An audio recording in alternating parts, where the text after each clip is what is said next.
Ada sebuah kisah Syekh Abdul Qadir Jailani waktu itu berjalan bersama-sama dengan murid-muridnya. Kemudian di tengah jalan dia ditemui oleh seorang pemuda ahli maksiat yang kerjanya pokoknya udah maksiat terus dah. Kemudian pemuda ini bertanya kepada Syekh Abdul Qadir Jailani, "Syekh," katanya, "apakah Allah mampu untuk membuat orang pencinta maksiat seperti diriku ini bertobat kemudian berubah menjadi orang yang taat seperti dirimu?" Kemudian Syekh Abdul Qadir Jailani dengan senyum beliau mengatakan, Allah berkuasa untuk membolak-balikan hati orang sehingga Allah pun dapat menjadikan orang-orang yang ahli maksiat menjadi orang-orang yang mendapatkan hidayah bertobat dan menjadi orang-orang yang taat. Maka pemuda ini bertanya pertanyaan yang kedua, "Wahai Syekh, berkuasakah Allah untuk menjadikan orang ahli maksiat seperti diriku ini mencapai tingkat ketaatan seperti dirimu?" Bukan hanya sekedar taubat, tapi dia bisa gak sampai ketaatannya sampai seperti ketaatannya Syekh Abdul Qadir Jailani. Maka untuk kedua kalinya Syekh Abdul Qadir Jailani tersenyum kemudian mengatakan pada pemuda tadi, Allah berkuasa membolak-balikkan hati manusia sehingga Allah pun berkuasa untuk membuat orang-orang ahli maksiat bisa mencapai tingkat ketaatan seperti orang-orang tingkatan para wali. Kemudian pemuda ini bertanya pertanyaan ketiga, "Wahai Syekh,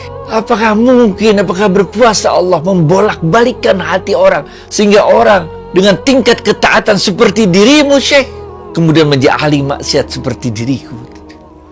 Mendengar pertanyaan itu, Syekh Abdul Qadir Jailani langsung bersujud, langsung beliau menangis, memohon ampun dari Allah. Begitu sujud terus murid-muridnya nanya, "Syekh, kenapa kok jadi nangis begitu?" Kemudian Syekh Abdul Qadir Jailani menjelaskan bahwa Allah berkuasa membolak-balikkan hati orang. Itu sebabnya juga kalian tidak boleh memandang rendah orang yang saat ini masuk ke dalam lumpur kemaksiatan. Karena Allah berkuasa untuk membalikkan hatinya bertobat. Bahkan Allah berkuasa untuk mengangkat derajatnya sampai derajat tingkatan para wali. Sebaliknya Allah pun berkuasa untuk membalikkan hati seorang yang tingkat ketaatan yang begitu tinggi, tapi karena ketaatannya yang begitu tinggi itu, dia akhirnya memandang rendah orang lain yang berbuat dosa, memandang rendah para ahli maksiat, sehingga Allah balikkan hatinya. Akhirnya ahli taat pun terjerumus menjadi seorang ahli maksiat.